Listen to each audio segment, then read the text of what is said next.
जय हिंद। हम बात कर रहे थे क्लास 9th की ज्योग्राफी के चैप्टर 4 के बारे में, क्लाइमेट के बारे में।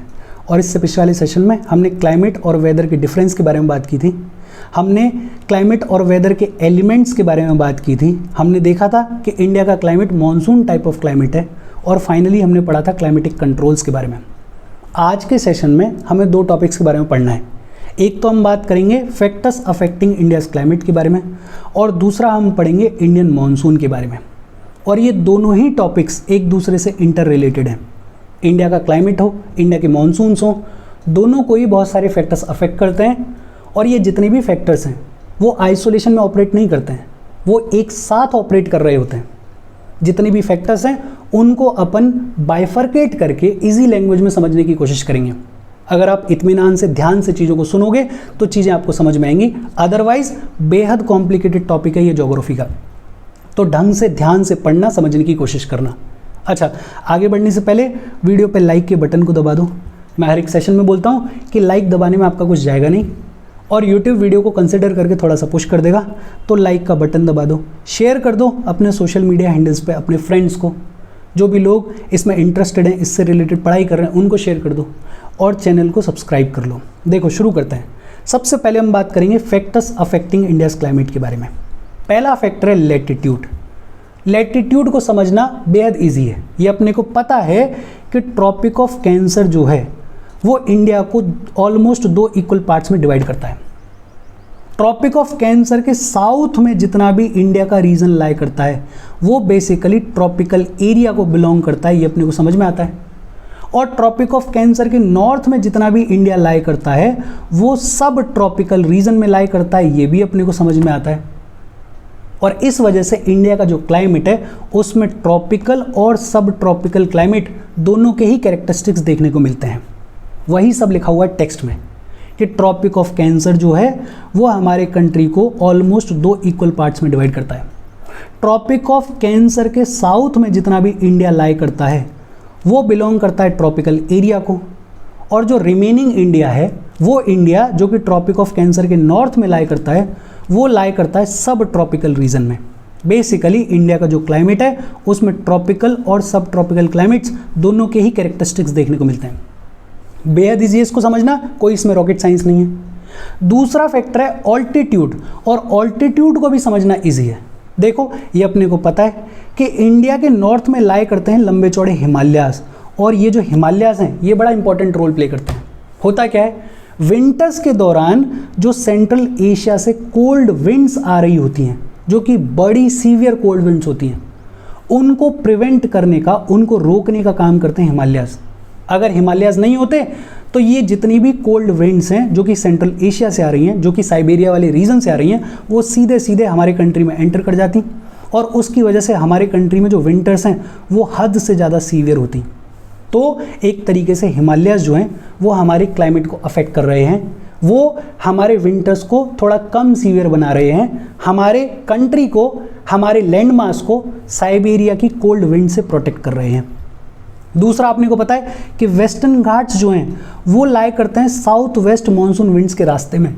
और रास्ते में लाई करते हैं, इसका मतलब क्या होता है कि जैसे ही साउथ वेस्ट मानसून विंड्स आते हैं और वेस्टर्न घाट से टकराते हैं, तो ये जो साउथ वेस्ट मानसून विंड्स हैं ये टकराने के बाद ऊपर की तरफ राइज करती हैं, स्लोप को फॉलो करती हैं। ऊपर राइज करने के बाद कंडेंस हो जाती हैं, और कंडेंस होने के बाद खूब सारी बारिश करती हैं इस कोस्टल प्लेन पे। ये जो साउथ वेस्ट मानसून विंड्स हैं और ये जो वेस्टर्न घाट्स हैं ये बड़ा इंपॉर्टेंट रोल प्ले करते हैं। वेस्टर्न घाट्स जो हैं वो बड़ा इंपॉर्टेंट रोल प्ले करते हैं हमारे कंट्री में रेनफॉल के डिस्ट्रीब्यूशन में। अपन आगे जाते हुए पढ़ेंगे, समझेंगे। तो ऑल्टीट्यूड भी बड़ा इंपॉर्टेंट रोल प्ले कर रहा है हमारे क्लाइमेट को अफेक्ट करने में। यही सब लिखा हुआ है। इंडिया के नॉर्थ में माउंटेन्स हैं जिनकी एवरेज हाइट है 6000 मीटर्स। ये जो हिमालयाज हैं ये सेंट्रल एशिया से आने वाले कोल्ड विंड्स को प्रिवेंट करते हैं from entering the sub continent. और इस वजह से क्या होता है कि हमारे सब कॉन्टिनेंट में, हमारे कंट्री में जो विंटर्स होते हैं वो कंपैरेटिवली माइल्ड होते हैं, वो उतने सीवियर नहीं होते हैं जितने सीवियर सेंट्रल एशिया में विंटर्स होते हैं। अगर हिमालयाज नहीं होते तो हमारे यहाँ पे भी बेहद सीवियर विंटर्स देखने को मिलते। दो फैक्टर्स, पहला ऑल्टीट्यूड, दूसरा लैटिट्यूड, दोनों को ही समझना कोई डिफिकल्ट नहीं है, इजी है। पहला फैक्टर लैटिट्यूड कि भाई लोकेशन ही ऐसी है कि ट्रॉपिक ऑफ कैंसर जो है वो इंडिया को ऑलमोस्ट 2 इक्वल पार्ट्स में डिवाइड कर देता है, जिसकी वजह से हमारे क्लाइमेट में ट्रॉपिकल और सब ट्रॉपिकल क्लाइमेट्स के दोनों के ही कैरेक्टरिस्टिक्स देखने को मिलते हैं। और दूसरा ऑल्टीट्यूड कि हिमालयाज जो हैं वो सीवियर कोल्ड विंड्स को हमारे कंट्री में पहुंचने से प्रिवेंट करते हैं, ब्लॉक करते हैं। वेस्टर्न घाट्स जो हैं वो बड़ा इंपॉर्टेंट रोल प्ले करते हैं साउथ वेस्ट मानसून्स को डिस्ट्रीब्यूशन में, और उसकी वजह से हमारा रेनफॉल का डिस्ट्रीब्यूशन जो है वो भी इफेक्ट होता है, इम्पैक्ट होता है। फिर तीसरा फैक्टर है प्रेशर एंड विंड्स, और ये जो फैक्टर है ये बेहद इंपॉर्टेंट फैक्टर है। इस प्रेशर एंड विंड्स में अपने को 3 चीज़ों के बारे में पढ़ना है। एक तो हम बात करेंगे प्रेशर एंड सरफेस विंड्स के बारे में, दूसरा हम पढ़ेंगे अपर एयर सर्कुलेशन के बारे में, और तीसरा हम बात करेंगे वेस्टर्न साइक्लोनिक डिस्टर्बेंसेस के बारे में और ट्रॉपिकल साइक्लोन्स के बारे में। ये जो आगे टेक्स्ट में लिखा हुआ है उसको तो अपन पढ़ लेंगे, उसको तो अपन समझ लेंगे, लेकिन पहले बेसिक आइडिया समझ लेते हैं। और अब थोड़ा इत्मीनान से चीज़ों को सुनने की कोशिश करना, अब थोड़ा इत्मीनान से चीज़ों को समझने की कोशिश करना। ये जो इमेज है इसमें एक तो ग्लोबल प्रेशर बेल्ट्स दिखाई गई हैं, और दूसरा इसमें प्लैनेटरी विंड्स या फिर ये कहें कि ग्लोबल विंड्स का पैटर्न दिखाया गया है। कहने की कोशिश ये की जा रही है कि ग्लोबली अगर देखें तो विंड्स जो हैं वो एक पर्टिकुलर पैटर्न में फ्लो करती हैं, और ये जो पर्टिकुलर पैटर्न है ये इन प्रेशर बेल्ट्स की वजह से ड्रिवन होता है। दोनों चीज़ों को अपन एक एक करके समझते हैं।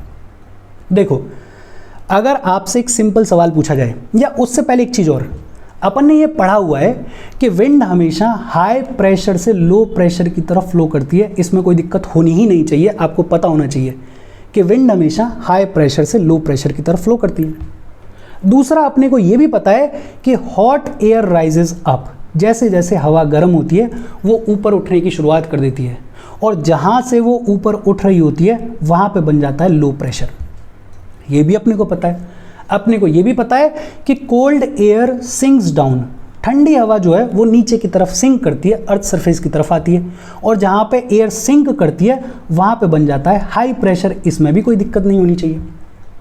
2-3 चीज़ें, एयर हमेशा हाई प्रेशर से लो प्रेशर की तरफ फ्लो करती है, हॉट एयर राइजेज अप, और जहाँ से राइज कर रही होती है वहाँ पे बन जाता है low pressure, cold air sinks down, और जहाँ पे सिंक कर रही होती है वहाँ पे बन जाता है हाई प्रेशर। ये होपफुली आपको याद होगा, कई बार अपन ने पढ़ा है। अब सवाल ये है कि ये जो अर्थ है इसके ऊपर सबसे ज़्यादा सन की हीट कहाँ पे रिसीव होती है? 1 सेकंड सोचोगे आपको समझ में आ जाएगा कि अर्थ के ऊपर आइडियली अगर देखा जाए तो सबसे ज़्यादा सन की हीट रिसीव होती है इक्वेटर के ऊपर। अगर सन की सबसे ज़्यादा हीट इक्वेटर के ऊपर रिसीव हो रही है तो इक्वेटर के ऊपर जो हवा होगी वो गर्म होगी, गर्म होगी तो वो ऊपर उठने की शुरुआत करेगी, और जहाँ से एयर ऊपर उठती है वहाँ बनता है लो प्रेशर। मतलब इक्वेटर के ऊपर बन जाएगा लो प्रेशर, और इसको अपन बुला देते हैं इक्वेटोरियल लो प्रेशर बेल्ट। बड़ा सिंपल कि इक्वेटर के ऊपर सन की सबसे ज़्यादा हीट होती है, सन की डायरेक्ट रेज पड़ रही होती हैं, उसकी वजह से इक्वेटर के ऊपर जो एयर होती है वो गर्म होती है, गर्म होती है तो ऊपर उठती है, और जहाँ से एयर ऊपर उठती है वहाँ बन जाता है लो प्रेशर। ये अपने को पता है। अब दूसरा सवाल कि अर्थ के ऊपर सबसे कम टेम्परेचर कहाँ होता है? इसका भी आंसर आपको पता है कि पोल्स के ऊपर सबसे कम टेम्परेचर होता है, और जहाँ पे टेम्परेचर कम होगा वहाँ पे एयर कोल्ड होगी, और कोल्ड एयर जो है वो नीचे की तरफ सिंक करती है, जहाँ एयर सिंक करती है वहाँ बनता है हाई प्रेशर। मतलब पोल्स पे बनेगा हाई प्रेशर, और इसी को अपन बोल देते हैं पोलार हाई प्रेशर बेल्ट। अब देखो, इक्वेटर तो एक है, तो इक्वेटोरियल लो प्रेशर बेल्ट एक है, लेकिन पोल्स तो 2 हैं, तो दोनों पोल्स पे हाई प्रेशर बेल्ट बनती है। एक तो पोलार हाई प्रेशर बेल्ट बनती है नॉर्दर्न पोल पे, और दूसरी पोलार हाई प्रेशर बेल्ट बनती है सदर्न पोल पे। अब बड़ी मजे की बात यह है कि जब इनिशियली स्टडीज शुरू की गई, जब रिसर्च शुरू की गई, इन प्रेशर बेल्ट्स को पढ़ने की शुरुआत की गई, तो सबसे पहले यही आइडिया रखा गया था कि भाई साहब 3 ही प्रेशर बेल्ट्स होती हैं। एक होती है इक्वेटोरियल लो प्रेशर बेल्ट, एक होती है polar high pressure belt in on the northern pole, और दूसरी होती है polar high pressure belt on the southern pole. और होता क्या है कि इक्वेटर के ऊपर से एयर उठती है, और ये एयर ऊपर ही ऊपर मूव करती है पोल्स की तरफ। पोल्स पर जाने के बाद ये नीचे की तरफ सिंक करती है, और सिंक करने के बाद ये वापस जो है वापस से अर्थ के सरफेस के ऊपर इक्वेटर की तरफ मूव करती है और ऐसे एक प्रेशर बेल्ट बन जाती है। ऐसे ही दूसरी प्रेशर बेल्ट नॉर्दर्न हेमिस्फीयर में भी बन जाती है।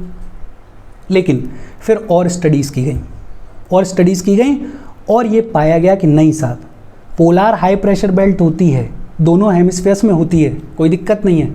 इक्वेटोरियल लो प्रेशर बेल्ट भी होती है, लेकिन इसके अलावा 30 डिग्री से लेके 35 डिग्री नॉर्थ और 30 डिग्री से लेके 35 डिग्री साउथ, दोनों ही हेमिस्फीयर्स में ये जो सब ट्रॉपिकल रीजन है वहाँ पे एक हाई प्रेशर बेल्ट बनती है। दोनों ही रीजन्स में एक सब ट्रॉपिकल हाई प्रेशर बेल्ट बनती है। और दूसरा ये पता चला कि 60 डिग्री से लेके 65 डिग्री नॉर्थ और 60 से लेके 65 डिग्री साउथ में एक सब पोलार लो प्रेशर बेल्ट भी बनती है। मतलब पहले तो ये कह रहे थे कि साहब 3 ही प्रेशर बेल्ट्स हैं, 2 पोलार हाई प्रेशर बेल्ट्स हैं और एक इक्वेटोरियल लो प्रेशर बेल्ट है। आगे फिर स्टडीज की गई और बोला गया कि इक्वेटोरियल लो प्रेशर बेल्ट है एक, कोई दिक्कत नहीं है। पोलार हाई प्रेशर बेल्ट्स हैं 2, उसमें भी कोई दिक्कत नहीं है। लेकिन इसके अलावा 2 सब ट्रॉपिकल हाई प्रेशर बेल्ट्स हैं और 2 सब पोलार लो प्रेशर बेल्ट्स हैं। अब सवाल ये आता है कि ये कैसे फॉर्म हुई। अगर बहुत सिंपल लैंग्वेज में समझने की कोशिश करें तो देखो, अपन क्या कह रहे हैं, अपन ये कह रहे हैं कि साहब इक्वेटर के ऊपर बनता है लो प्रेशर बनता है, एयर ऊपर की तरफ उठती है, यहाँ तक कोई दिक्कत नहीं है। ऊपर जाने के बाद ये जो एयर है कुछ चली जाती है नॉर्दर्न हेमिस्फीयर वाली साइड में, कुछ चली जाती है सदर्न हेमिस्फीयर वाली साइड में। अब होता क्या है कि जब ये एयर ट्रेवल करने के बाद सब ट्रॉपिकल रीजन में पहुंचती है तो वहाँ पहुँचते पहुँचते ये एयर थोड़ी ठंडी हो जाती है, थोड़ी ठंडी होने की शुरुआत हो जाती है, कंपैरेटिवली ठंडी हो जाती है in comparison to equatorial low pressure के ऊपर जो एयर होती है। और अपने को ये पता है कि ठंडी हवा जो है वो नीचे की तरफ सिंक करती है। तो सब ट्रॉपिकल एरिया में आते ही ये एयर सिंक करने की शुरुआत कर देती है और दोनों ही हेमिस्फीयर्स में सिंक कर रही है। जहाँ पे सिंक करती है वहाँ बन जाता है हाई प्रेशर। क्या बन जाता है? High pressure. और ये रीजन कौन सा है? ये है सब ट्रॉपिकल रीजन। तो इसलिए इसको अपन क्या बुला देते हैं? सब ट्रॉपिकल हाई प्रेशर बेल्ट। क्या बुला देते हैं? सब ट्रॉपिकल हाई प्रेशर बेल्ट। इसमें कोई दिक्कत नहीं होनी चाहिए। दूसरा क्या हो रहा है कि पोलार हाई प्रेशर बेल्ट बन गई टेम्परेचर की वजह से, ये समझ आता है अपने को। लेकिन पोलार हाई प्रेशर बेल्ट जो है वहाँ पे एयर सिंक कर रही है क्योंकि टेम्परेचर कम है, हवा ठंडी है। लेकिन ये जो पोलार हाई प्रेशर बेल्ट पे एयर सिंक कर रही है ये मूव करने की शुरुआत करती है सब पोलार रीजन की तरफ में। और सब पोलार रीजन की तरफ आते आते ये एयर कंपैरेटिवली पोल्स के कंपैरिजन में थोड़ी सी गर्म हो जाती है। गर्म हो जाती है तो सब पोलार रीजन में आते आते ये ऊपर की तरफ उठने की शुरुआत कर देती है और यहाँ बन जाता है लो प्रेशर। दोनों ही हेमिस्फीयर में ये लो प्रेशर बनता है। क्योंकि ये लो प्रेशर सब पोलार रीजन में बन रहा है तो इसको अपन बुला देते हैं सब पोलार लो प्रेशर बेल्ट। और लो प्रेशर पे एयर ऊपर की तरफ उठती है, ऊपर की तरफ उठती है फिर वापस से जाती है और ये पूरी एक चेन बन जाती है, पूरी एक साइकिल बन जाती है। मतलब इसको थोड़ा सा क्लियर करते हैं और समझने की कोशिश करते हैं फिर से एक बार। जो भी अपन ने बात की है, अपन ने बात ये की थोड़ा इत्मीनान से। इक्वेटर के ऊपर लो प्रेशर बनता है बिकॉज सन की सबसे ज़्यादा हीट, सन का जो सबसे ज़्यादा टेम्परेचर है वो इक्वेटर के ऊपर होता है। पोल्स के ऊपर हाई प्रेशर बनता है बिकॉज जो सबसे कम टेम्परेचर है वो पोल्स के ऊपर होता है। ये दोनों चीज़ें अपने को समझ में आती हैं। इक्वेटर के ऊपर से एयर राइज करती है, कुछ एयर चली जाती है सदर्न हेमिस्फीयर में, कुछ चली जाती है नॉर्दर्न हेमिस्फीयर में।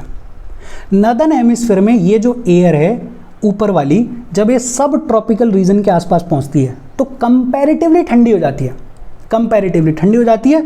तो ये सिंक करने की शुरुआत कर देती है, नीचे आने की शुरुआत कर देती है। सिंक करती है तो वहाँ पर बन जाता है हाई प्रेशर। क्या बन जाता है? High pressure.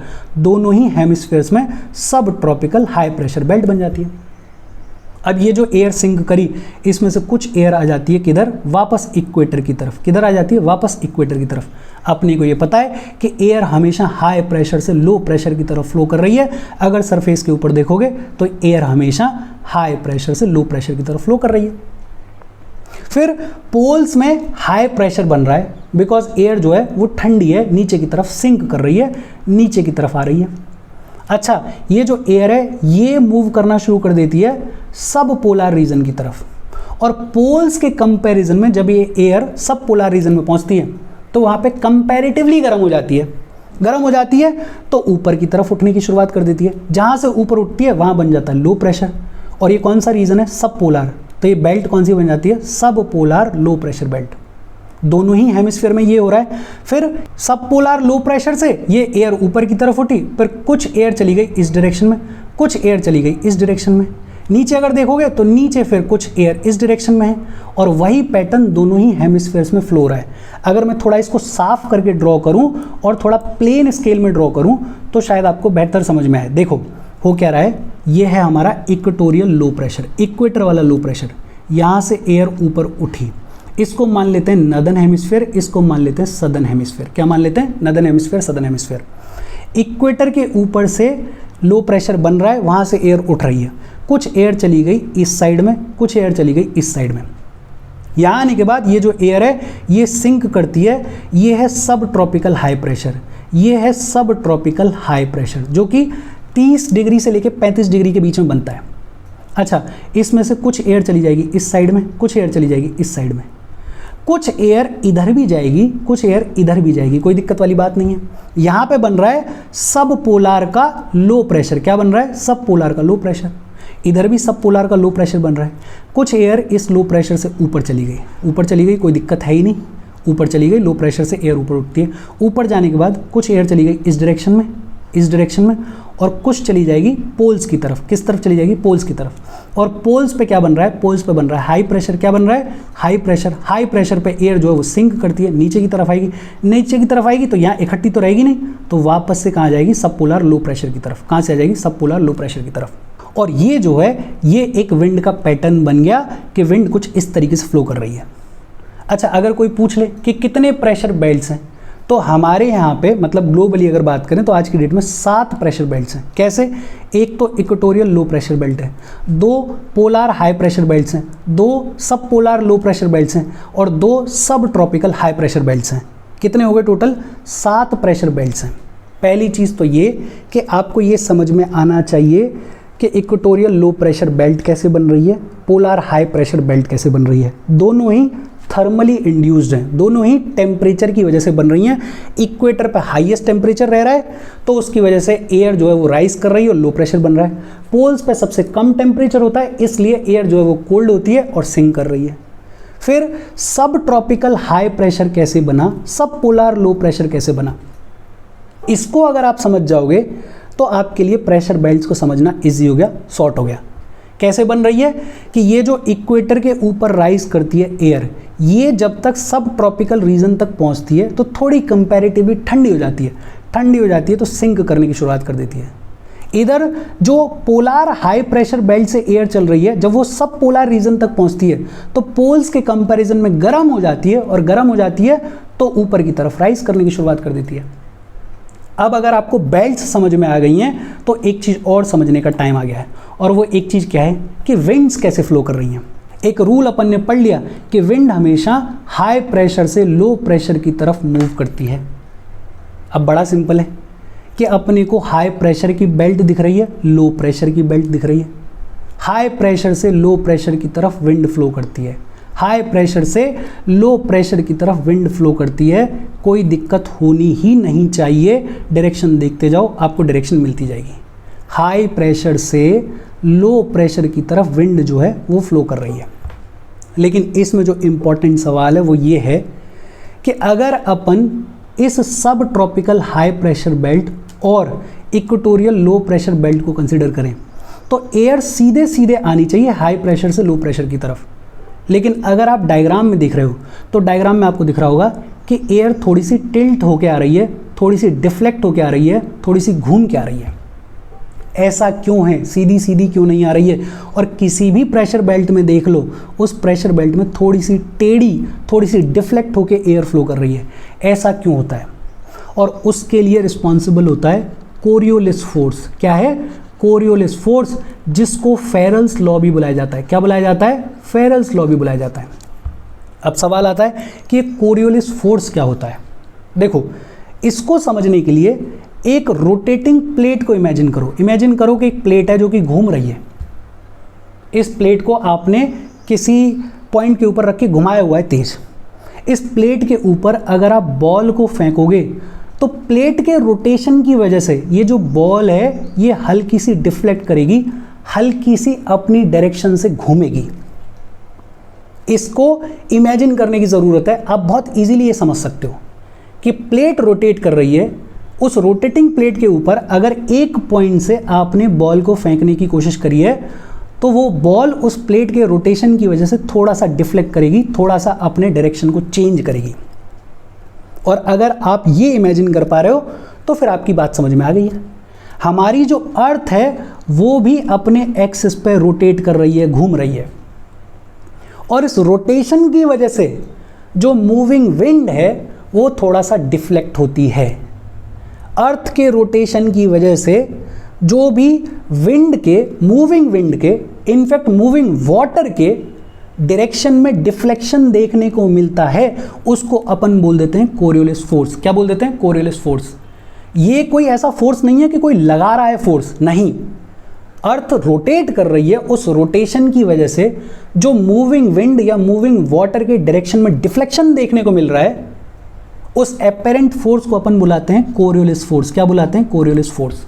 और रूल ये है कि कोरियोलिस फोर्स की वजह से नॉर्दर्न हेमिस्फीयर में कोई भी मूविंग ऑब्जेक्ट, जैसे विंड है, जैसे वाटर है, वो राइट साइड में डिफ्लेक्ट करेगा, वो राइट हैंड साइड में घूमेगा।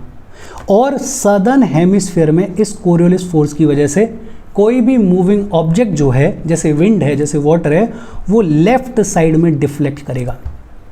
कोरियोलिस फोर्स क्या है? कोरियोलिस फोर्स है बेसिकली अर्थ के रोटेशन की वजह से विंड के डायरेक्शन में या मूविंग वाटर के डायरेक्शन में जो डिफ्लेक्शन देखने को मिलता है, उसको बोल देते हैं अपन कोरियोलिस फोर्स। और रूल ये है कि कोरियोलिस फोर्स की वजह से नॉर्दर्न हेमिस्फीयर में मूविंग विंड, मूविंग वाटर जो है वो राइट हैंड साइड में डिफ्लेक्ट करता है, और सदर्न हेमिस्फीयर में लेफ्ट हैंड साइड में डिफ्लेक्ट करता है। अगर आपको ये समझ में आ गया तो आपको डिफ्लेक्शन समझ में आ जाएगा। देखो, समझने की कोशिश करते हैं। अगर अपन इसी बेल्ट को ले लें तो आइडियली तो सिंपली एयर जो है वो हाई प्रेशर से लो प्रेशर की तरफ सीधे सीधे फ्लो करके आ जानी चाहिए थी, लेकिन एयर जो है वो थोड़ा सा मूव कर रही है, कुछ इस डायरेक्शन में मूव कर रही है। क्यों कर रही है? देखो, यहाँ से फ्लो कर रही है विंड। कहाँ से फ्लो कर रही है? ये जो डॉट में ड्रॉ कर रहा हूँ वहाँ से फ्लो कर रही है। किस डायरेक्शन में फ्लो कर रही है? नीचे की डायरेक्शन में फ्लो कर रही है। जिस डायरेक्शन में विंड फ्लो कर रही है उस डायरेक्शन में अगर आप मूव करके खड़े हो जाओ और देखो कि आपका राइट हैंड साइड किस साइड में है, तो आपको पता चलेगा कि राइट हैंड साइड आपका इस साइड में है। कौन सी साइड में? इस साइड में। और कोरियोलिस फोर्स की वजह से नॉर्दर्न हेमिस्फीयर में डिफ्लेक्शन किस साइड में होता है? राइट साइड में होता है। मतलब ये जो विंड है ये थोड़ा सा राइट साइड में डिफ्लेक्ट होती है, और इसी डिफ्लेक्शन की वजह से विंड जो है वो थोड़ा सा टेढ़ा होकर आ रही है। इसको उल्टा कर लो। इसको उल्टा कैसे कर लो? मैं ये कह रहा हूं कि नीचे वाली प्रेशर बेल्ट को कंसीडर करो। अब हाई प्रेशर नीचे है, ऊपर लो प्रेशर है, विंड कुछ ऐसे फ्लो कर रही है। मतलब अब विंड यहां से शुरू हो रही है और ऊपर की तरफ जा रही है। विंड के डायरेक्शन में अगर मूव करोगे तो राइट हैंड साइड तो इस साइड में है, लेफ्ट हैंड साइड जो है वो इस साइड में है। लेफ्ट साइड किस साइड में? ये वाली साइड है। और सदर्न हेमिस्फीयर में कोरियोलिस फोर्स की वजह से किस डायरेक्शन में डिफ्लेक्शन होता है? लेफ्ट साइड में डिफ्लेक्शन होता है। तो ये जो एयर है जो कि सदर्न हेमिस्फीयर में ऐसे फ्लो करनी चाहिए थी, वो थोड़ा सा लेफ्ट में डिफ्लेक्ट कर जाती है और एक्चुअल में कुछ इस तरीके से फ्लो करती है। वैसे ही अगर इस सब ट्रॉपिकल हाई प्रेशर और सब पोलर लो प्रेशर के बीच में बात करोगे तो एयर सीधे सीधे ऐसे चली जानी चाहिए थी, लेकिन नॉर्दर्न हेमिस्फीयर में कोरियोलिस फोर्स की वजह से डिफ्लेक्शन कौन सी साइड में होता है? राइट साइड में होता है। मतलब ये जो विंड है ये थोड़ा सा इधर घूम के जा रही है, राइट साइड में घूम के जा रही है। अब आपके लिए एक्सरसाइज ये है कि थोड़ा सा बैठो और इन सभी प्रेशर बेल्ट्स में देखो कि डिफ्लेक्शन सही से हो रहा है या नहीं हो रहा है। डिफ्लेक्शन डायग्राम में एकदम सही दिखाया गया है। कॉन्सेप्ट अगर आपको समझ में आ गया तो आपको समझ में आ जाएगा कि ये जो विंड्स है उनमें डिफ्लेक्शन देखने को क्यों मिल रहा है। हमने अभी तक दो चीज़ें पढ़ी। एक तो हमने ये पढ़ा कि ग्लोबली 7 प्रेशर बेल्ट्स हैं और ये प्रेशर बेल्ट्स कैसे बनी है वो अपन ने देख लिया। दूसरा अपन ने देखा कि ये जितनी भी प्रेशर बेल्ट्स हैं इनमें विंड्स फ्लो करती हैं, विंड्स एक पैटर्न को फॉलो करती हैं। ये जो विंड्स हैं ये सीधे सीधे हाई प्रेशर से लो प्रेशर की तरफ फ्लो नहीं कर रही हैं, इनमें थोड़ा सा डिफ्लेक्शन देखने को मिलता है। और वो जो डिफ्लेक्शन है वो क्यों है? वो है कोरियोलिस फोर्स की वजह से।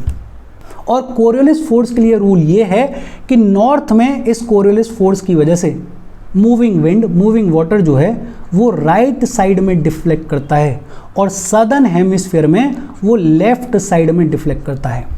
याद रखना, अपन मूविंग विंड, मूविंग वाटर दोनों की बात कर रहे हैं। जब अपन ओशन करंट्स के बारे में पढ़ेंगे तो वहाँ भी देखेंगे कि जो हमारा ओशन का मूविंग वाटर है वो भी इस कोरियोलिस फोर्स की वजह से नॉर्दर्न हेमिस्फीयर में राइट की तरफ डिफ्लेक्ट करता है और सदर्न हेमिस्फीयर में लेफ्ट की तरफ डिफ्लेक्ट करता है। दो चीज़ें, एक तो ग्लोबल प्रेशर बेल्ट्स आपको समझ में आनी चाहिए, दूसरा आपको ये समझ में आना चाहिए कि ये जो प्रेशर बेल्ट्स हैं ये हमारे विंड्स के डायरेक्शन को डिटरमाइन करती हैं। लेकिन विंड्स का जो डायरेक्शन है उसमें एक थोड़ा रोल कोरियोलिस फोर्स का भी है। कोरियोलिस फोर्स कैसे रोल प्ले करता है वो भी अपन ने देख लिया है।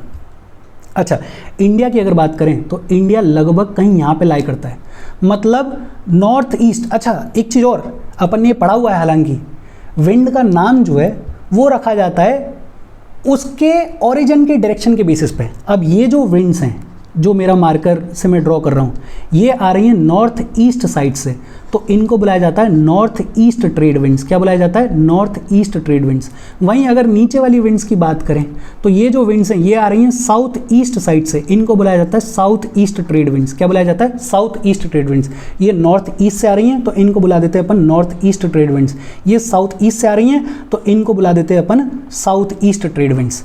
अब अपन क्या बात कर रहे थे कि अगर आप थोड़ा ध्यान से देखोगे तो इंडिया लगभग यहाँ पे लाई करता है, मतलब इंडिया जो है वो नॉर्थ ईस्ट ट्रेड विंड्स में लाई करता है। और नॉर्थ ईस्ट ट्रेड विंड्स जो हैं वो यहाँ से ऊपर से फ्लो करके आ रही हैं। यहाँ पे चाइना तिब्बत वाला रीजन है, लैंड ही लैंड है, और लैंड के ऊपर से जो एयर फ्लो करके आती है उसमें मॉइस्चर बहुत ज़्यादा होता नहीं है। अगर मॉइस्चर बहुत ज़्यादा नहीं होगा तो रेनफॉल नहीं होनी चाहिए। मतलब हमारी कंट्री की लोकेशन की अगर बात करें तो लोकेशन तो ऐसी जगह पे कि बारिश बिल्कुल होनी नहीं चाहिए, लेकिन फिर भी हमारे यहाँ पे बारिश होती है, और वो बारिश होती है साउथ वेस्ट मॉनसून विंड्स की वजह से। अब अपने को नॉर्थ ईस्ट ट्रेड विंड्स दिख रही हैं, अपने को साउथ ईस्ट ट्रेड विंड्स दिख रही हैं। ये साउथ वेस्ट मॉनसून विंड्स क्या झमेला है, क्या नई चीज़ है, उसको समझने की कोशिश कर लेते हैं। देखो बड़ा सिंपल है, होता क्या है, एक बार फिर से बेसिक पे जाते हैं कि ये जो इक्वेटोरियल लो प्रेशर बेल्ट बनी, ये क्यों बनी? क्योंकि सन की सबसे ज़्यादा हीट जो है वो इक्वेटर के ऊपर पड़ रही थी।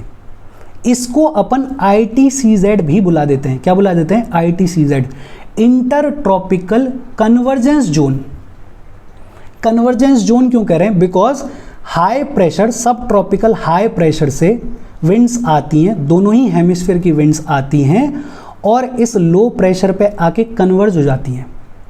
इसको अपन बोल देते हैं inter tropical convergence zone, because दोनों ही तरफ के जो सब ट्रॉपिकल हाई प्रेशर्स हैं वहाँ से विंड आती है और इसमें आके कन्वर्ज होती है। इसमें तो कोई रॉकेट साइंस नहीं है, समझने में इजी होना चाहिए।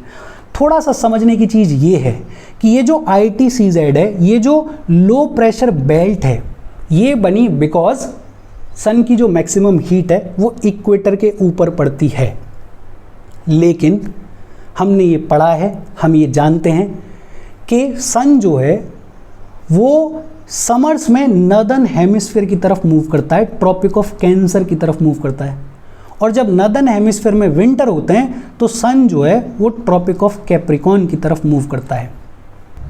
एक्चुअल में सन मूव नहीं करता है, अर्थ के रिवॉल्यूशन की वजह से हो रहा है ये, लेकिन अपन समझने के लिए आमतौर पर सिंपल लैंग्वेज में ये बोल देते हैं कि सन जो है वो ट्रॉपिक ऑफ कैंसर से ट्रॉपिक ऑफ कैप्रिकॉर्न के बीच में मूव करता है। जब हमारे हेमिस्फीयर में समर्स होती हैं तो सन जो है वो इक्वेटर से मूव करने की शुरुआत करता है और ट्रॉपिक ऑफ कैंसर तक पहुंचता है। अब सवाल ये है कि ये जो लो प्रेशर बन रहा था, जिसको अपन इक्वेटोरियल लो प्रेशर बोल रहे हैं, जिसको अपन ITCZ inter tropical convergence zone बोल रहे हैं, जब सन मूव करेगा तो क्या ये ITCZ मूव नहीं करेगा?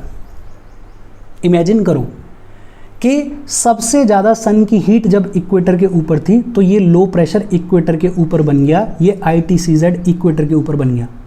बट मान लेते हैं कि सन जो है वो मूव करते करते यहाँ तक आ गया है, मतलब उसकी जो डायरेक्ट सन रेज हैं वो यहाँ पे पड़ रही हैं। अब अर्थ के ऊपर सबसे ज़्यादा हीट कहाँ पर है, वो इस लाइन के ऊपर होगी या इक्वेटर के ऊपर होगी? बट ऑब्वियसली बात है इस लाइन के ऊपर होगी जो मैं ड्रॉ कर रहा हूँ।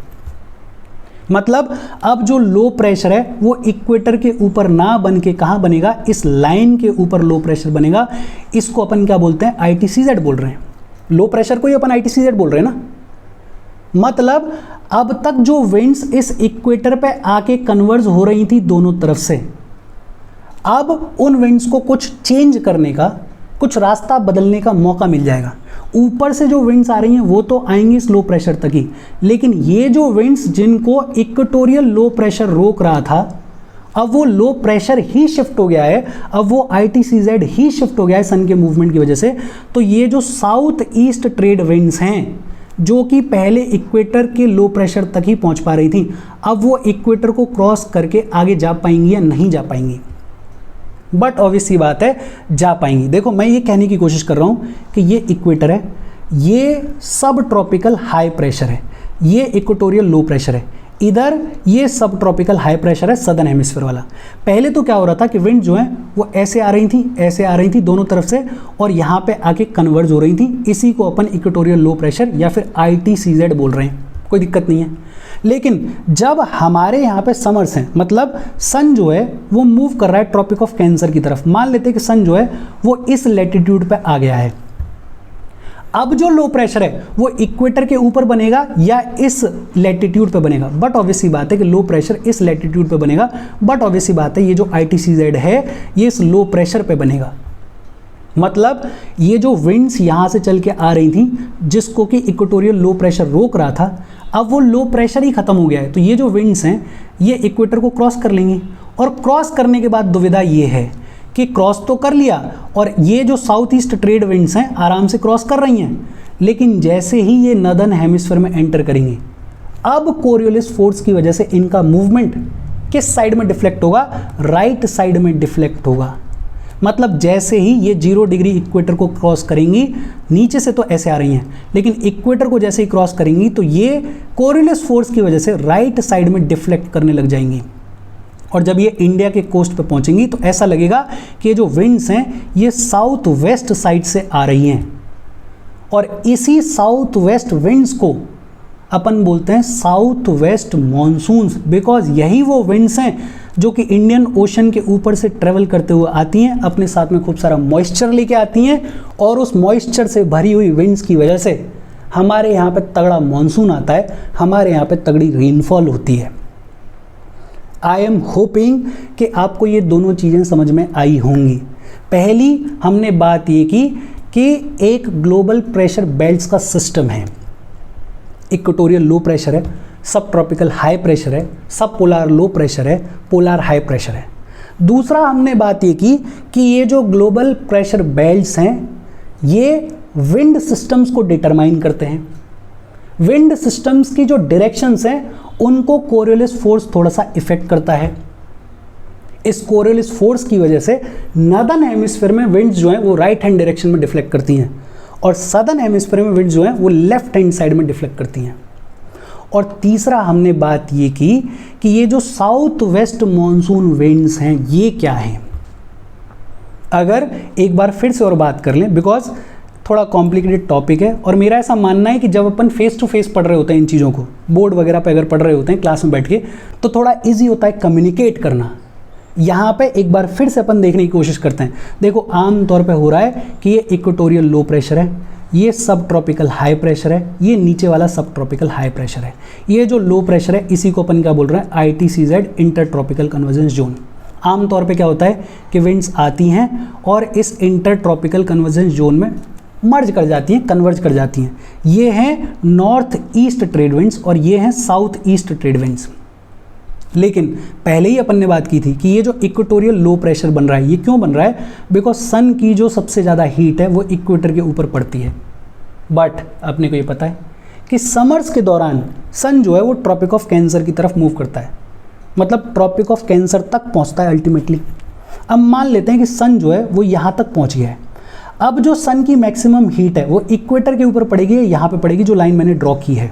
बट ऑब्वियसली बात है यहाँ पे पड़ेगी। तो जो लो प्रेशर है जो कल तक इक्वेटर के ऊपर बन रहा था, जो ITCZ इक्वेटर के ऊपर बन रहा था, वो अब इस लैटिट्यूड के ऊपर बनेगा या नहीं बनेगा? बट ऑब्वियसली बात है बनेगा, मतलब लो प्रेशर यहाँ पे बन गया। और ये जो विंड्स हैं साउथ ईस्ट ट्रेड विंड्स, इनको इक्वेटर पर रोक ही ये लो प्रेशर रहा था, अभी लो प्रेशर खत्म हो गया।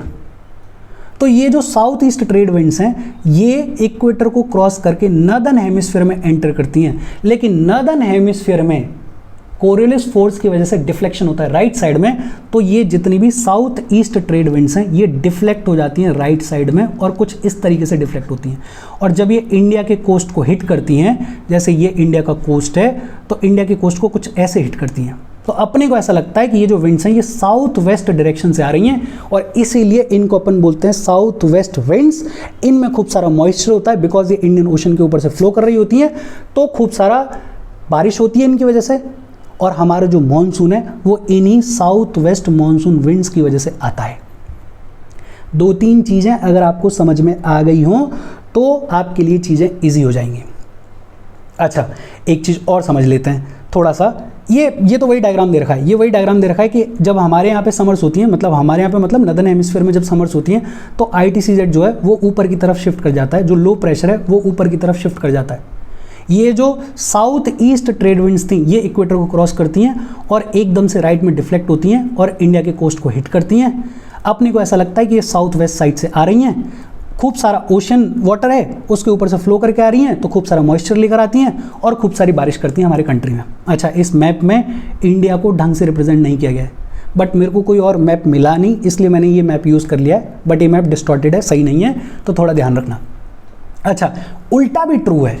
उल्टा ट्रू कैसे है कि जब हमारे हेमिस्फीयर में विंटर्स आएंगी, मतलब सन जो है वो ट्रॉपिक ऑफ कैप्रिकॉर्न की तरफ मूव कर रहा होगा, तो ये जो ITCZ है ये भी सदर्न हेमिस्फीयर में चला जाएगा। और जब ये सदर्न हेमिस्फीयर में चला जाएगा तो हमारी जो नॉर्थ ईस्ट ट्रेड विंड्स हैं जो सब ट्रॉपिकल हाई प्रेशर से इक्वेटर के लो प्रेशर तक फ्लो कर रही थी, अब क्योंकि ITCZ जो है वो चला गया है सदर्न हेमिस्फीयर में, हमारे यहाँ पे जब विंटर्स हैं, तो फिर ये जो हमारी नॉर्थ ईस्ट की ट्रेड विंड्स हैं ये भी इक्वेटर को क्रॉस करके और पहुंच जाएंगी कहाँ पे? सदर्न हेमिस्फीयर में पहुंच जाएंगी। लेकिन अपन सदर्न हेमिस्फीयर के कॉन्टेक्स्ट में ज़्यादा बातचीत करते नहीं है बिकॉज हमारा जो कंट्री है वो पूरी तरीके से नॉर्दर्न हेमिस्फीयर में लोकेटेड है। लेकिन इसमें एक इंपॉर्टेंट चीज़ है कि जब ये नॉर्थ ईस्ट ट्रेड विंड्स कुछ इस तरीके से फ्लो कर रही होंगी तो ज़्यादातर जो नॉर्थ ईस्ट की ट्रेड विंड्स हैं वो तो आ रही हैं लैंड के ऊपर से, लैंड के ऊपर से आ रही हैं, मतलब कोई मॉइस्चर नहीं है, कोई मॉइस्चर नहीं है तो इंडिया के ऊपर इनकी वजह से कोई बारिश नहीं होगी। लेकिन एक हिस्सा आपको दिख रहा होगा, ये जो छोटा सा हिस्सा है, ये जो बे ऑफ बंगाल के ऊपर से north east trade winds flow करती हैं, ये थोड़ा सा मॉइस्चर कलेक्ट कर लेती हैं और ये जब मॉइस्चर कलेक्ट करती हैं तो हिट करती हैं तमिलनाडु के कोस्ट को जाके, तमिलनाडु के कोस्ट को जाके हिट करती हैं। और क्योंकि इन विंड्स में मॉइस्चर होता है तो तमिलनाडु के कोस्ट पे इनकी वजह से खूब सारी बारिश होती है। देखो, जून से लेके मिड सितंबर तक तो क्या हो रहा है कि ये जो सन है वो ट्रॉपिक ऑफ कैंसर तक गया और फिर धीरे धीरे वापस आने की शुरुआत हुई। तो जब तक ट्रॉपिक ऑफ कैंसर तक जा रहा था तो ये जो साउथ वेस्ट मानसून विंड्स हैं ये हमारे कंट्री में एंटर कर रही थी और खूब सारी बारिश कर रही थी हमारे कंट्री में। लेकिन अगर आप ध्यान दोगे तो यहाँ पे वेस्टर्न घाट्स हैं और वेस्टर्न घाट्स सबसे ऊंचे जो हैं वो सदर्न हेमिस्फीयर में है, मतलब सबसे नीचे वाले हिस्से में। तो यहाँ पे विंड्स आती हैं, टकराती हैं, खूब सारी बारिश करती हैं कोस्टल प्लेन्स में। लेकिन ये जो छोटा सा हिस्सा है इसके बगल में अगर देखोगे वेस्टर्न घाट्स के यहाँ पे बहुत ज़्यादा बारिश नहीं होती है बिकॉज माउंटेन्स की दूसरी साइड में बारिश कम होती है, leeward side of the mountain अपन ने पढ़ा हुआ है। तो इस हिस्से में जो ये अपना तमिलनाडु वाला जो कोस्ट है, ये जो हिस्सा है, इस हिस्से में बारिश नहीं होती है because of south west monsoon winds, ना के बराबर होती है। इस हिस्से में बारिश होती है तब जब नॉर्थ ईस्ट ट्रेड विंड्स जो हैं वो बे ऑफ बंगाल के ऊपर से फ्लो करती हुई आती हैं और यहाँ पे आके टकराती हैं तो यहाँ पे बारिश करती हैं। और ये नॉर्थ ईस्ट ट्रेड विंड्स कब आ रही हैं? विंटर्स के दौरान आ रही हैं। और विंटर्स कब होती हैं हमारे यहाँ पे? नवंबर में, दिसंबर में, जनवरी में, फरवरी में। तो अपन ने पिछले सेशन में पढ़ा था कि हमारे कंट्री में जो मैक्सिमम रेनफॉल है वो होती है जून से मिड सितंबर के बीच में साउथ वेस्ट मानसून विंड्स की वजह से। लेकिन तमिलनाडु के कोस्ट पे बारिश होती है नवंबर के महीने में, दिसंबर के महीने में। क्यों?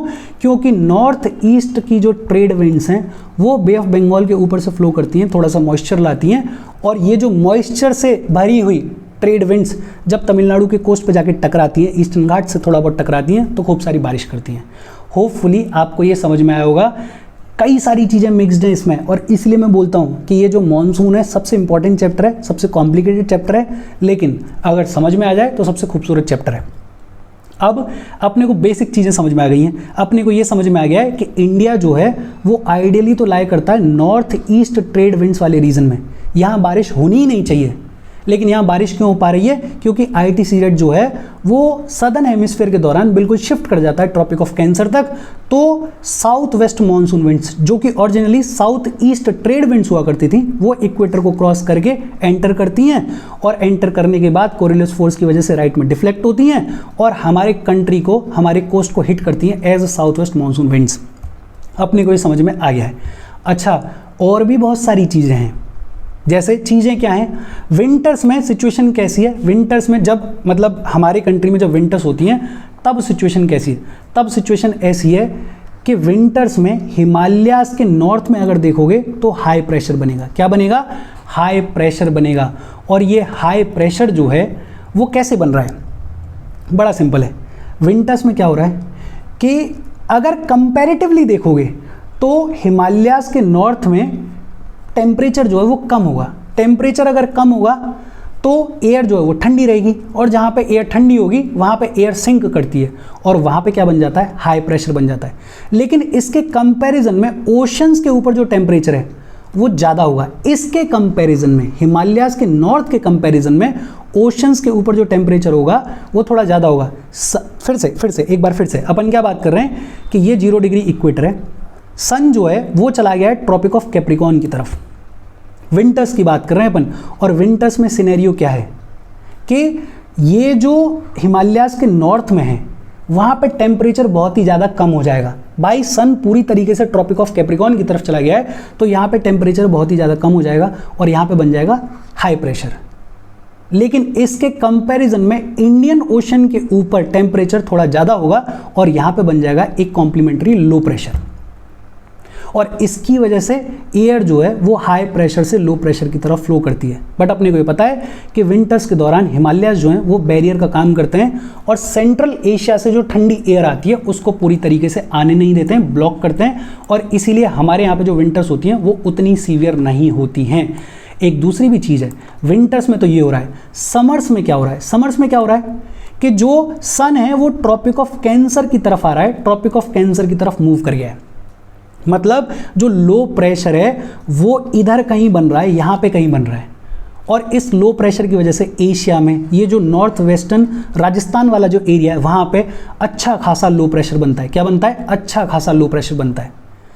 इसके कंपैरिजन में जो हमारा इंडियन ओशन है वहाँ पे बन जाता है high pressure, comparative high pressure, because यहाँ पे कंपैरेटिवली टेम्परेचर कम हुआ, और यहाँ पे तो सन की डायरेक्ट रेज पड़ रही है, तो यहाँ पे तो टेम्परेचर ज़्यादा होगा ही होगा, तो यहाँ पे तो लो प्रेशर बन रहा है, कोई दिक्कत नहीं है। यहाँ पे बन रहा है हाई प्रेशर, और ये जो हाई प्रेशर है ये इस लो प्रेशर से कनेक्टेड होता है। मतलब विंड्स जो हैं वो हाई प्रेशर से लो प्रेशर की तरफ फ्लो कर रही होती हैं।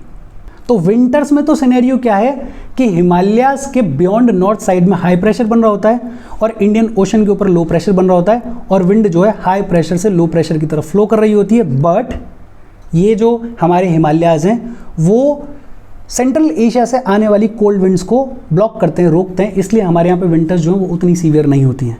समर्स में क्या होता है? समर्स में इधर तो बन जाता है लो प्रेशर, ये जो सेंट्रल एशिया है उधर लो प्रेशर बन जाएगा।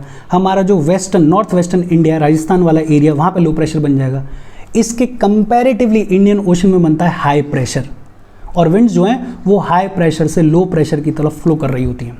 समर्स में अपन पढ़ेंगे कि तिब्बतियन प्लेट्यू के ऊपर बन जाता है लो प्रेशर, यही लो प्रेशर लगभग अपन बोल सकते हैं। और अफ्रीका के बिल्कुल कोस्ट पे एक जगह है मेडागास्कर, वहाँ पे एक बन जाता है मैस्करीन हाई प्रेशर। क्या बन जाता है? High pressure. तो 2-3 चीज़ें होती हैं समर्स में एक साथ। देखो क्या क्या होता है, एक बार फिर से देख लेते हैं कि एक तो साउथ वेस्ट मानसून विंड्स आ रही होती हैं, कोई दिक्कत ही नहीं है, खूब सारा मॉइस्चर लेके आ रही हैं।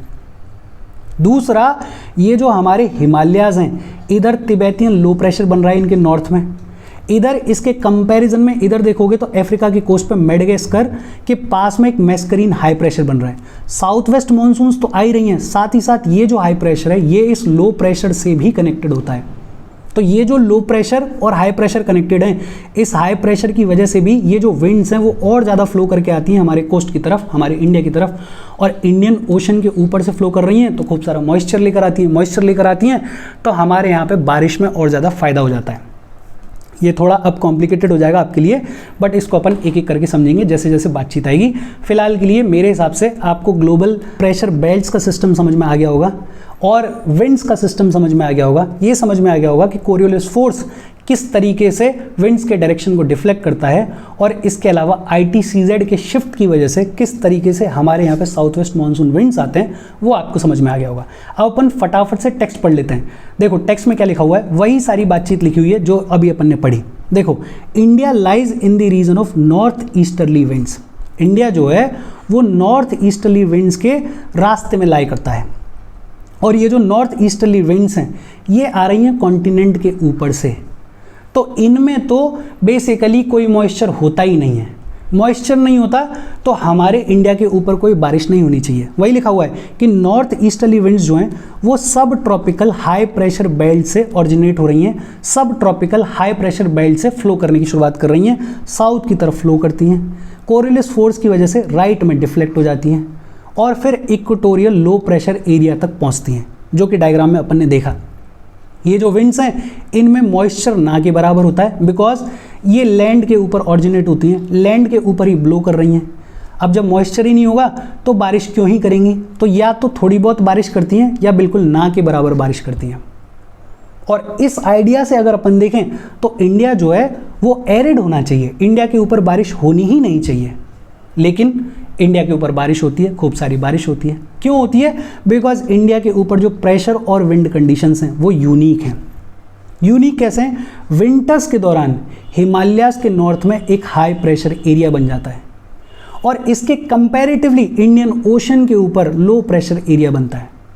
तो कोल्ड विंड्स जो हैं वो हिमालयाज से फ्लो करती हैं हमारे इंडियन ओशन की तरफ, लेकिन हिमालयाज बीच में हैं तो उनको ब्लॉक कर लेते हैं, वहाँ तक पहुँचने नहीं देते। लेकिन समर्स में उल्टा हो जाता है, समर्स में इधर बन जाता है लो प्रेशर और इंडियन ओशन के ऊपर बन जाता है हाई प्रेशर।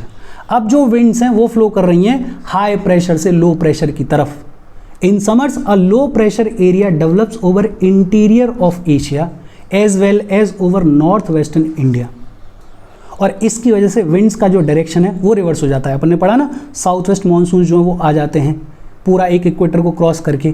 एक तरीके से पहले क्या हो रहा था कि विंड जो है वो low pressure, equatorial low pressure तक कुछ इस तरीके से फ्लो कर रही थी।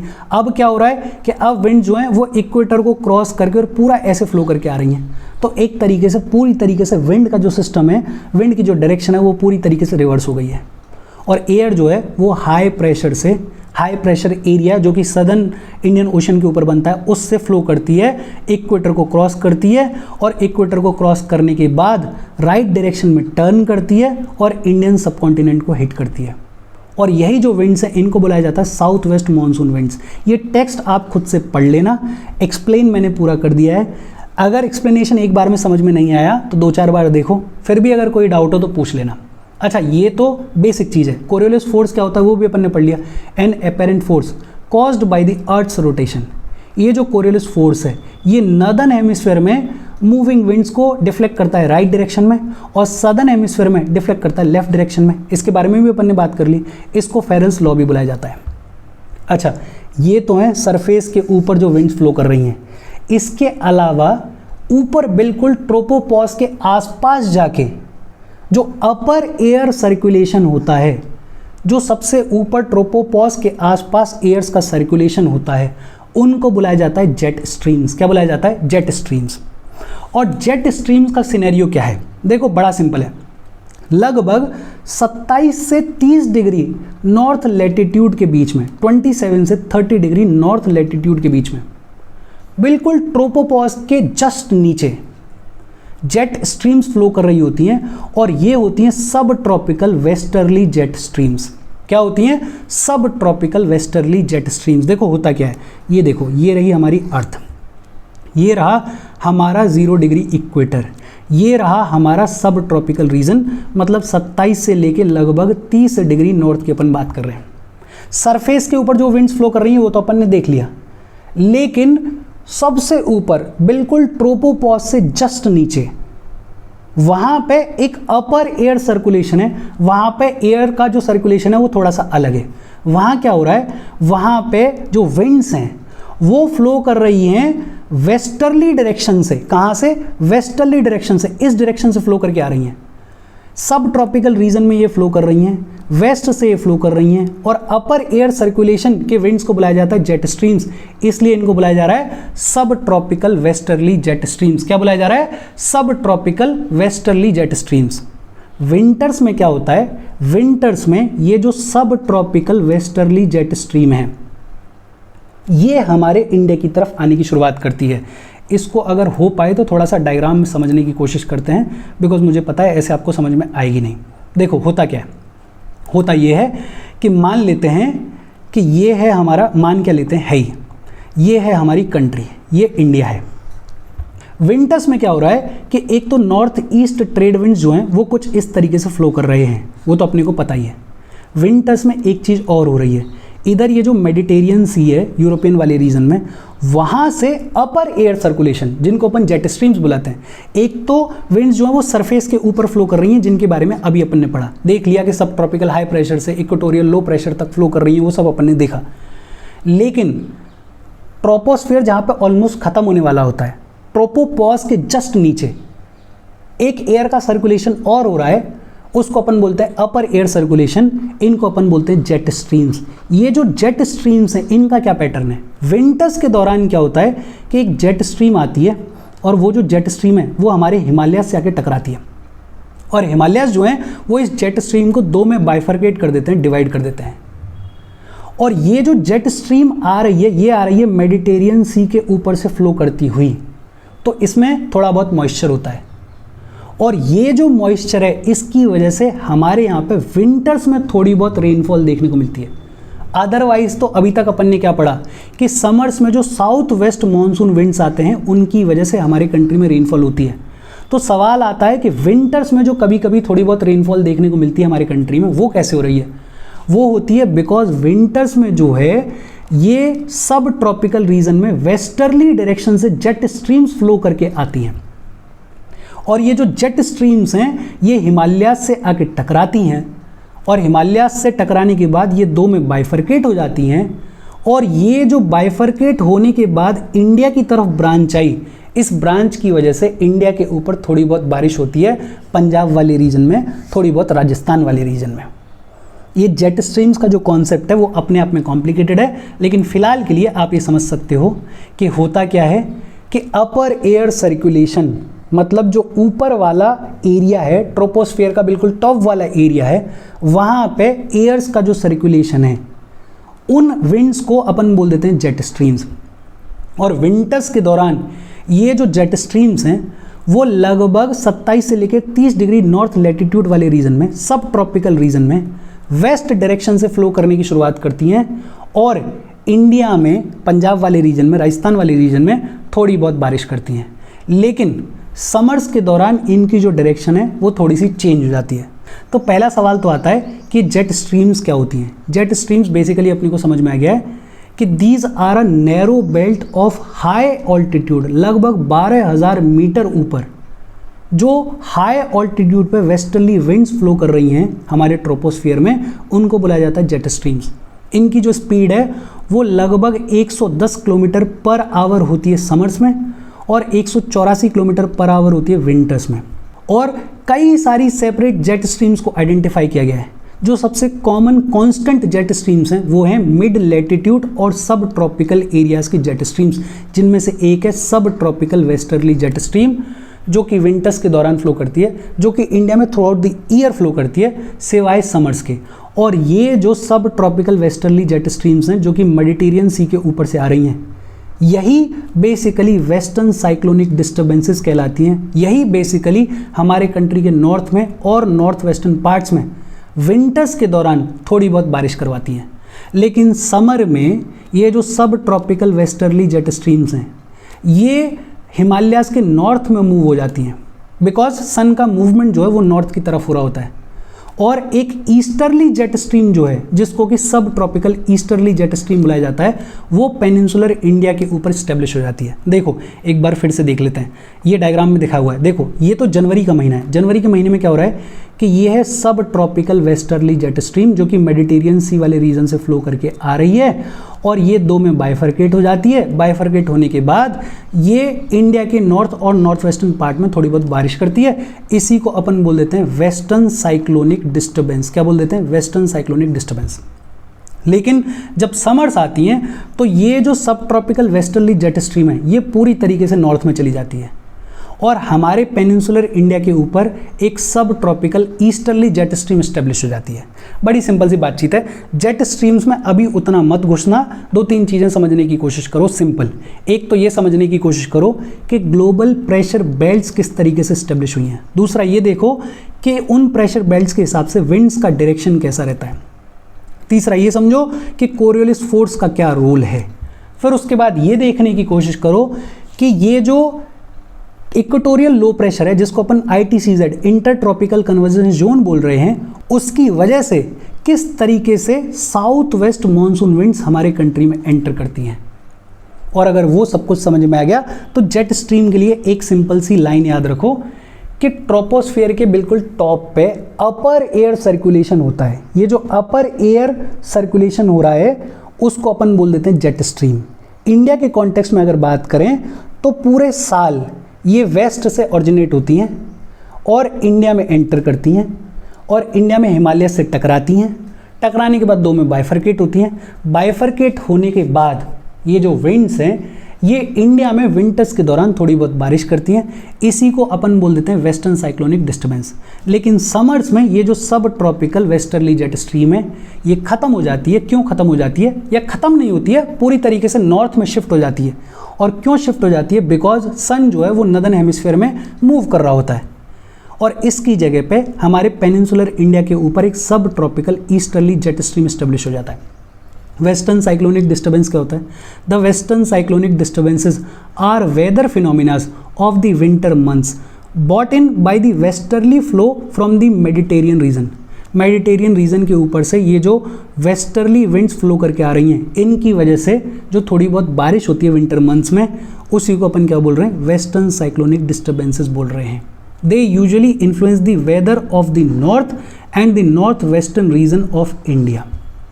Tropical cyclones occur during the monsoon as well as in October and November and are a part of easterly flow। ये tropical cyclones क्या होते हैं और इसके आगे ये जितनी भी बातचीत लिखी गई है इसको अपन समझेंगे अगले सेशन में। आपको वेस्टर्न साइक्लोनिक डिस्टर्बेंसेस तक अगर समझ में आ गया तो ठीक है। हालांकि मैंने ये सोचा था कि मैं इंडियन मानसून को इसके साथ ही कवर कर दूंगा, बट मुझे रियलाइज़ हुआ कि 40-45 मिनट का लेक्चर हो गया होगा कम से कम। और जो मोटे मोटे कॉन्सेप्ट हैं इंडियन मानसून से रिलेटेड वो अपन ने देख लिए, पढ़ लिए। अब अपने को छोटी छोटी चीज़ें पढ़नी है तो अगले सेशन में अपन जल्दी से कवर कर देंगे। मैं ऐसी उम्मीद कर रहा हूँ कि मैंने ये सेशन बहुत अच्छे से पढ़ाया होगा और आपको अच्छे से समझ में आया होगा। उसके बावजूद अगर कोई डाउट हो तो प्लीज़ कमेंट करके पूछ लेना। कॉम्प्लिकेटेड टॉपिक है और मैं दोबारा ये बोलूँगा कि मेरा पर्सनल ये मानना है कि ये वो टॉपिक है जिसको फेस टू फेस बोर्ड पे पढ़ने में समझने में ज़्यादा ईजी होता है, ज़्यादा मज़ा आता है। लेकिन ठीक है, सोशल मीडिया जनरेशन है, अपनी कुछ लिमिटेशंस हैं। उन लिमिटेशंस के साथ में अपन ने कोशिश की है चीज़ों को समझने की। फिर भी अगर कोई डाउट रह गया हो तो प्लीज़ कमेंट करके पूछ लेना। अगर कुछ और बेटर करके अपन प्रेजेंट कर पाएंगे तो मैं कोशिश करूँगा कि अलग से एक लेक्चर रिकॉर्ड कर लूँ और उस लेक्चर में चीज़ों को और बेहतर तरीके से समझाऊँ। आपके रिव्यू से मेरे को ये पता चलेगा कि ये चैप्टर कितना ईजी हुआ है आपके लिए या वैसा का वैसा ही है। मैं ये होप कर रहा हूँ कि मेहनत थोड़ी काम आएगी। मेरे को रिव्यू दे देना, बिकॉज मैं देखना चाहता हूँ कि ये काम किया या नहीं किया। बिकॉज अगर काम नहीं किया तो फिर कोई और तरीका देखेंगे इसको समझाने का। पूरे ज्योग्राफी में सिर्फ यही एक चैप्टर है जहाँ पे कुछ कॉन्सेप्ट्स हैं, जहाँ पे कुछ कॉम्प्लिकेशंस हैं जिनको समझना ईजी नहीं है, अपने आप में डिफ़िकल्ट है, अच्छे लोग नहीं समझ पाते हैं। तो अगर आपको समझ में आया तो मुबारक हो, अगर नहीं आया है तो प्लीज़ कमेंट करके पूछना। Thank you very much.